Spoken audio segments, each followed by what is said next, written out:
legacy will be marred by the displacement of thousands of black families. This is the community that sent him to the White House, and we should be the community that gets to stay and benefit from the presidential center. Uh-oh. Row.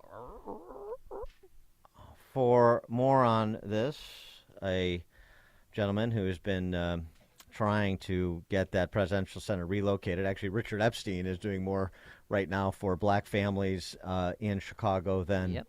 either BLM Brandon or the Obamas. Richard Epstein is a James Parker Hall Distinguished Service Professor Emeritus of Law, Senior Lecturer at the University of Chicago.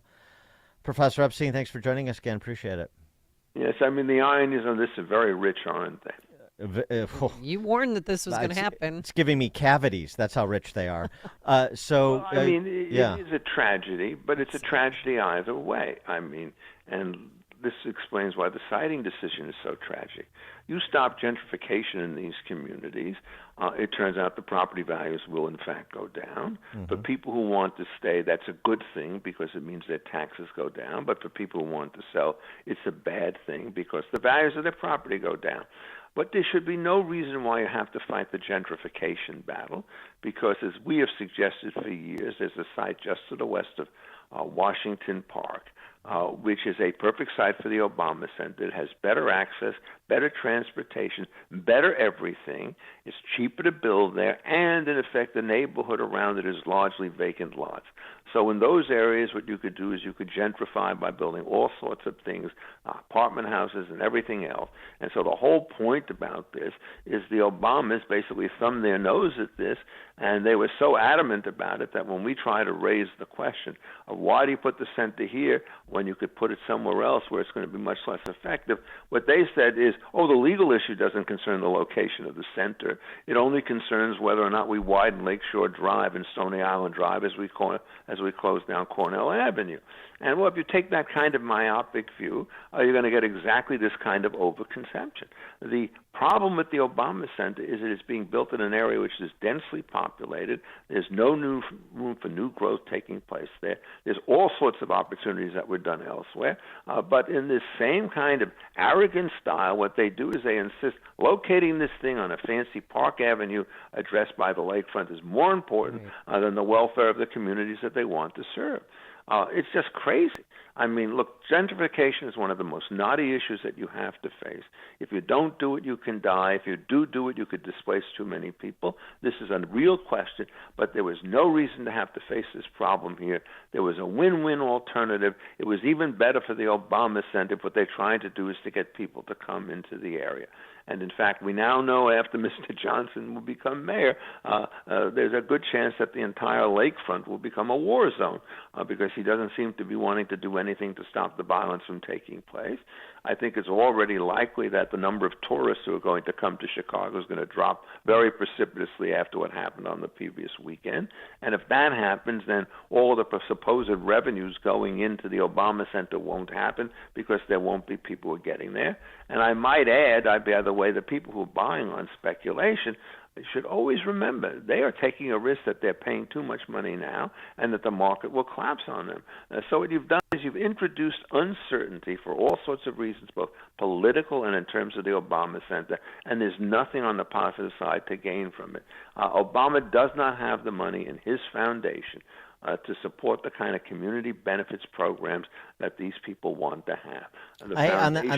On that point on the foundation, because this is an important point, there were promises made up front about the money that would be raised, and they've never been realized. And I just want to stop, look, and listen on a reminder to what was promised and what has actually come to fruition. Well, I mean, first of all, the current situation of the financial position is completely shrouded in mystery. We brought a motion to examine the transaction that took place that transferred the land from the city to the foundation. And it was filed, I think, on January 5th, 2022. And Judge Blakey essentially ruled us out of court for a series of totally inept reasons, saying we can't hear it. So it's been shut down, the effort to do it. No political person has gone in there. It is now basically, the case is finally on appeal 15 months later.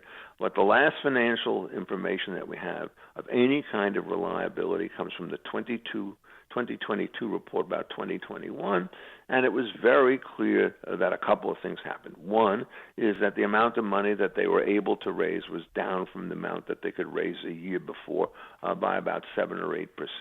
It's also clear that the expenses have to be going up by a combination of general inflation and supply line difficulties, which could bollocks up the work. In the 2021 report about 2020, they gave their projections that they could raise $330 million a year, a complete pipeline to cover roughly $700 million in construction costs and $450 million worth of cost to maintain the operation and to improve it and so forth. That's well over $1 billion. And they have in the foundation about $600 or $700 million. But some of the things that they count as an asset is already the infrastructure they put in the ground, which means it's not available for future work. So they have heavy constant expenses of trying to maintain a staff, trying to raise money from the outside, and all those other things. So the amount of free money that they have in the foundation, as best we can tell, is about $200 million if you look at the balance sheet and everything else, and they can't raise any more money. So this thing seems to be heading for a downward haul. So what are taxpayers going to be on the hook for? How much? Well, that's an interesting question. It's clear that if this thing goes down and they have to abandon the site, the lease is very unclear as to whether or not the Obamas are going to pay for the removal of what's taking place there. It looks as though, although this is very muddy, that in fact they could just return the site to the city and walk away. What's more likely is they will come hat in hand to the city, to the state, to the national government and said, can't you spend a cool $1 billion to let us finish this wonderful development? And so the end game may well be that they need another public infusion. Remember, already they got the land for free, and there's several $100 million that have been spent in building and improving so-called the roads around the thing. But if you're looking at an operation which essentially is going to probably cost you all in on an every year basis $150 million or so between the maintenance costs and the construction costs and so forth, and you have an endowment of about $600 million, there's no way that you can sustain it, even if that were the only thing you had to do is to keep the building up. So we keep asking for information, but the Obamas are very shrewd. They know the less they say, the better this will be, because they don't want to call attention to the situation on the ground. And the gentrification is the one issue that really raises people's concern. I think if people knew that the finances were rickety, at least as we claim that they are, and the records seem to support, they would be concerned about that. But you're going to see a real problem if it turns out that, they go to the city with a large request for additional funding to carry them over. At the same time, people are saying we need to invest more money in the South Side. The thought that somehow or other building a center in Jackson Park is going to improve opportunities for people west of Washington Park is a pipe dream. These things will never, never happen. So this is a tragedy in the making, and what happens is our litigation is designed to stop this. It's going to be very difficult to succeed because we frankly haven't had much success. But if you look at the merits of the case, I'm quite confident that on the environmental issues, on the issues associated with the transfer possession of the land, on issues with the entire original deal, we have a very strong legal case. And what will happen is even if that case gets obscured in the courts, people will become more and more interested in it if it turns out that the Obama Center seems to be floundering and that there is going to be a request either to delay construction or now to refuse to enter into any community benefit agreements. These agreements, by the way, are very difficult to negotiate and to do. I'm not a particular fan of them, but I'm not the Obama Foundation or the Obamas, because these things are essentially all progressive activities. So the irony is the guy who's now playing the landlord, the rich guy, is Obama against his own progressive communities. And they understand that. That was the force of the organizer's remarks when he said, we put him into the White House. Why is he treating us so badly? Right. So if you're not unsuccessful in court, what do you anticipate in terms of how soon we would see evidence that the money isn't there and the project is in jeopardy? Well, that's very hard to say, but it seems to me that it's going to have to come out in the next year or two. I mean, construction costs are going to have to increase. Fundraising seems to have declined. There's no magic donor in the back room. There's a kind of a general thing to understand about this is you get your large donors to give you relatively early, and then what you have to do is you have to go back to them for a second hit. At the beginning, there was optimism about how this would play out. By the time we're here, given the condition of the city, even if you thought the Obama Center was a sound operation, which it is not, there's a real question as to whether the city environment is going to allow you to sustain this. And if you want to talk about the value of these homes, there's huge amounts of property along the lakefront, and they're going to decrease in value because of all the upset that's taking place right next to their door, which means that there's going to be a decline in the tax base as people demand lower rates to reflect the fact of lower values. So the city is now basically facing a huge financial crisis, and that is going to have to hurt the Obama Center, given the fact that it's already on rickety foundations. He is Professor Richard Epstein, James Parker Hall, Distinguished Service Professor, Emeritus of Law, Senior Lecturer at the University of Chicago.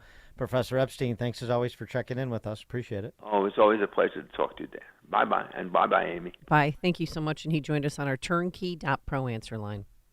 Connect with Dan and Amy using the AM 560 mobile app. Download it today at 560theanswer.com/mobile.